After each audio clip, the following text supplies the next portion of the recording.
ఎక్కువగా టైం లేనప్పుడు అప్పటికప్పుడు ఇన్‌స్టాంట్‌గా చేసుకునే ఈ శనగపిండితో ఇడ్లీల టేస్ట్ అయితే చాలా బాగుంది. నేనైతే ఫస్ట్ టైం ట్రై చేసిన టేస్ట్ ఇంత బావుంటుందనైతే ఎక్స్‌పెక్ట్ చేయలేదు. మా పిల్లలకు గూడా బాగా నచ్చిందంట. పిల్లలు గూడా అంటున్నారు, "మమ్మీ చాలా బావుంది టేస్ట్" అనేసి.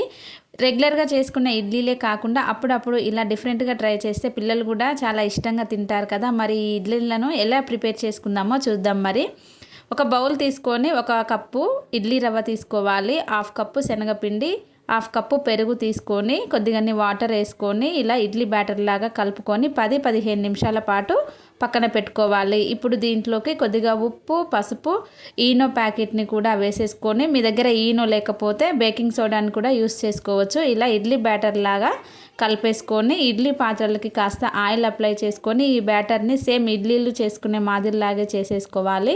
ఇప్పుడు వేరొక స్టవ్ పైన కడాయి పెట్టుకొని కొద్దిగా ఆయిల్ వేసి ఆవాలు, కరివేపాకు కూడా వేసుకొని మనం కుక్ చేసుకున్న ఇడ్లీలను ఇలా ఫ్రై చేసుకోవాలి. అంతే, ఎంతో టేస్టీగా ఉండే శనగపిండి ఇడ్లీలు అయితే రెడీ. తప్పకుండా ట్రై